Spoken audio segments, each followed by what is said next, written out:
Ils m'ont tout pris. Alors je vais devenir un animal.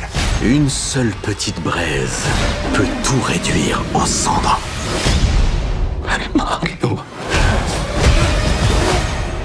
Comme le dit si bien Daniel Cormier, il y a des niveaux dans ce jeu. Et Alex Pereira nous l'a montré face à Jamal Hill. KO au premier round. On va vous en parler parce que exécution, attitude et puis chapeau aussi quand même à Jamal Hill qui jusqu'à ce moment-là avait vraiment montré qu'il était bien présent, qui a attendu Alex Pereira en dehors de la cage pour montrer que c'était aussi son octogone. Bon bref, on avait tout pour ce main event soit disputé, serré, mais bon, Alex Pereira nous a montré qu'il ne fait pas partie de cette planète, enfin en tout cas qu'il n'est pas un homme comme nous, tout simplement. Non mais c'est clair. Et donc voilà, il va peut-être s'attaquer à la catégorie heavyweight prochainement. On va décrypter tout ça avec Big Rusty, c'est parti, générique. Soit.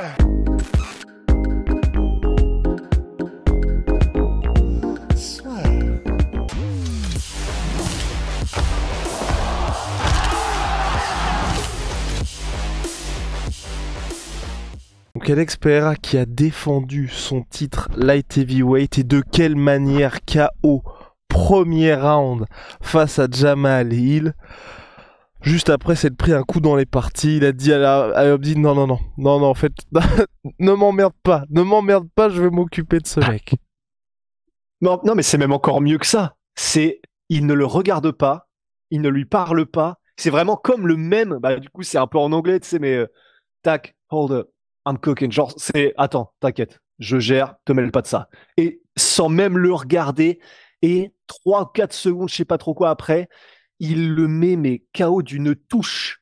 Parce qu'en plus, tu sais, généralement, quand on essaie de parler aux gens et de dire, ouais, alors pour mettre les KO normalement à la tête, bon, c'est plutôt la mâchoire, à la limite la tempe, peut-être derrière l'oreille, machin. Lui, il te met un KO sur le nez, instantanément déconnexion. Ça n'a aucun sens. C'est-à-dire qu'une puissance comme ça, au-delà du fait, c'est des chiffres comme il y avait avec Ngannou à l'époque, il frappe comme une Ford Escort, machin.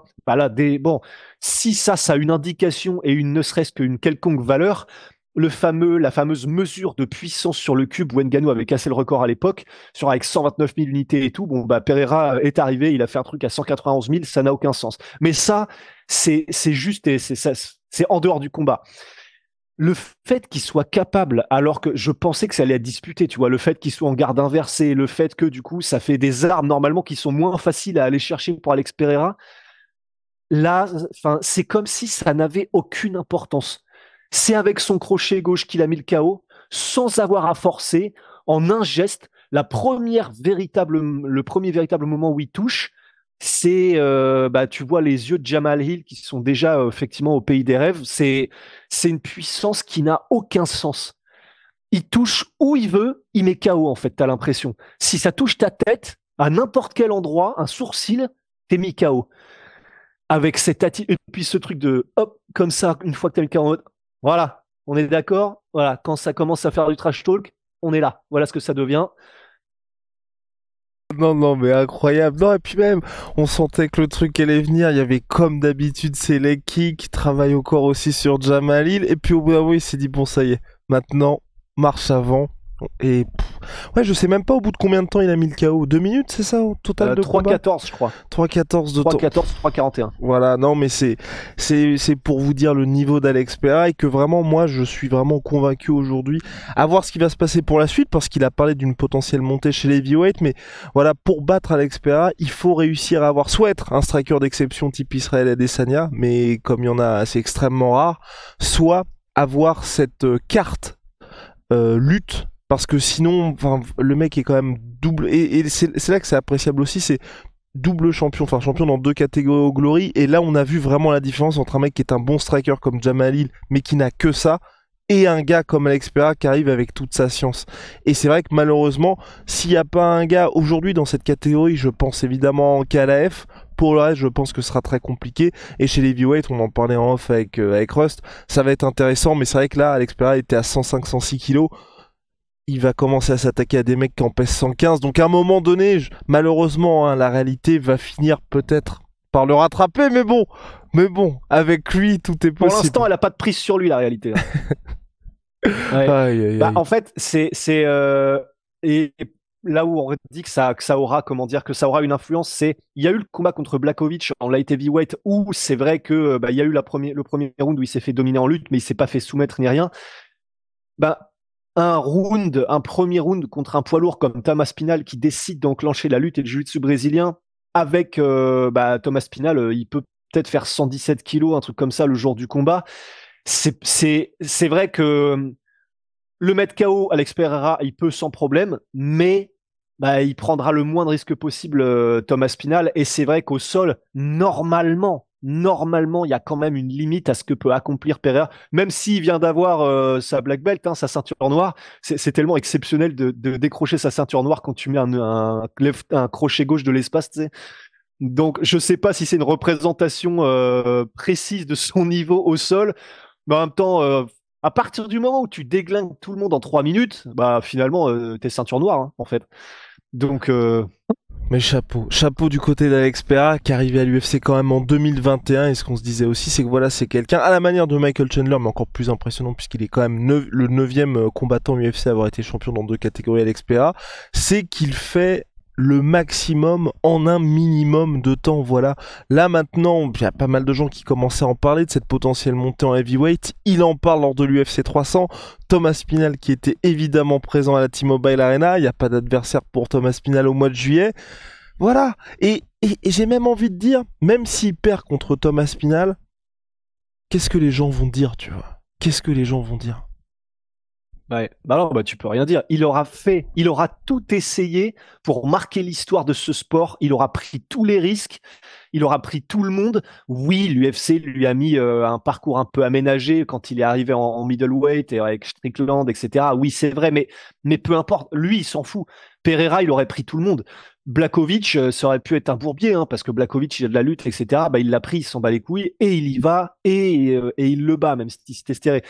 Et c'est vrai que c'est tellement, et c'est pour ça que les gens l'adorent, en fait, Pereira.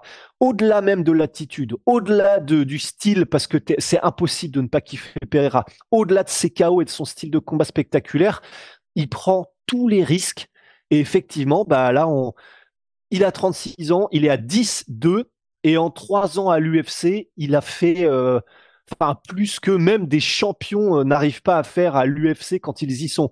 Le fait de monter de catégorie, de défendre sa ceinture, le fait de vouloir monter dans une 3e, le fait de mettre des KO comme ça en 3 minutes dans des UFC 300, bon, ben, il y a peu de monde qui fait ça en fait, hein. Et encore une fois, hein, t'as un chemin facilité vers la ceinture, mais une fois que vous avez ce chemin qui a été facilité à la manière des Sean O'Malley, il faut réussir à passer cette étape qui font que vous avez les raccourcis et qui donnent raison à l'UFC. On cite toujours cet exemple de Yair Rodriguez contre Frankie Edgar, bah, il a eu ce chemin facilité, mais ensuite, cette étape-là, il n'arrive pas à la franchir, Alex Pereira. Une fois qu'il est dans les gros combats, il arrive à délivrer. Donc c'est ça qui est aussi extrêmement fort chez lui. C'est que oui, il n'a pas eu, enfin, même Dricus du Plessis commence à l'ouvrir, il a Robert Whittaker, ensuite il faut réussir à le mettre KO, Robert Whittaker, vous avez vu dernièrement contre Paulo Costa, c'était quand même un très grand Robert Whittaker, donc tous ces mecs-là, oui, ils ont un chemin qui est un petit peu plus facilité vers la ceinture, mais une fois que vous affrontez les tauliers de la catégorie, il faut encore montrer que vous avez ce niveau-là, et Pereira arrive à s'élever, et ce qu'il arrive à faire, enfin... Voilà, à chaque fois, il y a les records qui tombent. Le mec a quand même été 2 fois main event au Madison Square Garden, main event de l'UFC 300. Là, il y a les chiffres de la billetterie qui vont tomber.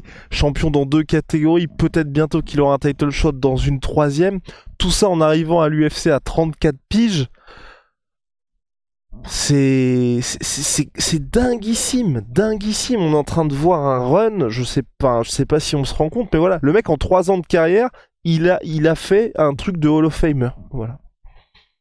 Ah bah, mais totalement. Je me demande d'ailleurs, est-ce que ça s'est déjà vu un mec qui prétend à la ceinture dans 3 catégories à l'UFC? Ah, Je crois pas, hein. BJ Penn, il n'y a pas eu. BJ Penn, mais il a pas prétendu à la ceinture. Je crois qu'il a été champion dans 2 catégories, mais je sais pas s'il a. Non, il n'a pas prétendu à cette featherweight. Il avait voulu faire un run pour la ceinture, mais qui s'est très mal passé. Voilà. Non, ça ne s'est jamais vu. Ne serait-ce que juste le fait d'avoir un combat pour le titre poids lourd, déjà encore un record qui l'amènerait à son palmarès.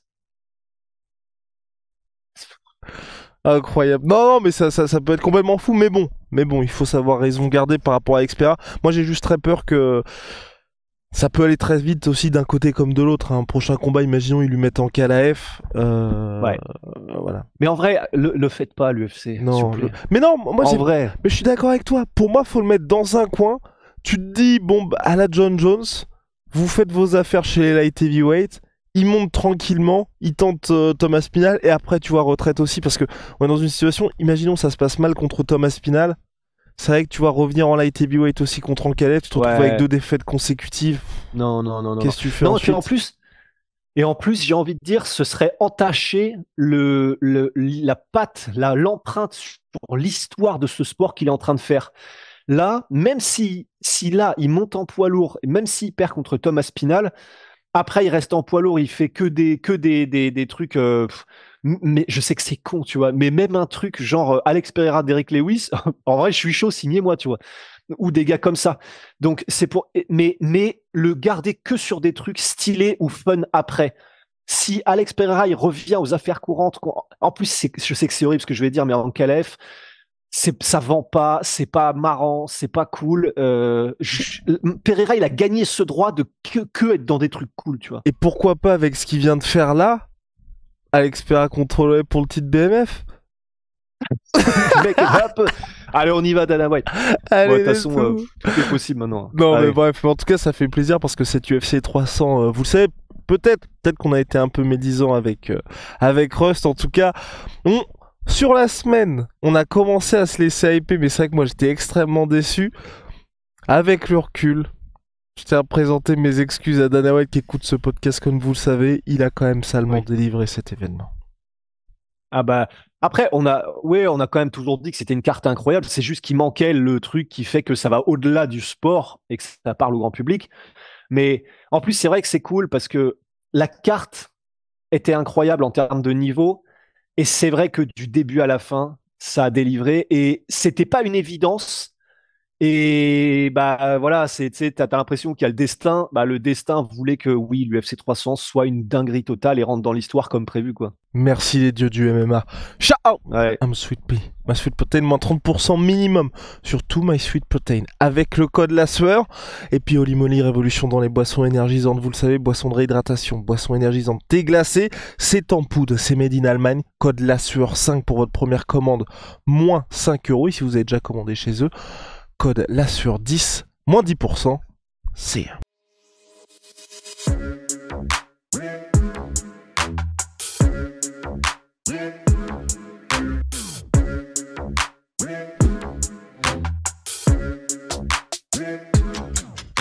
I'm fucking coming for you!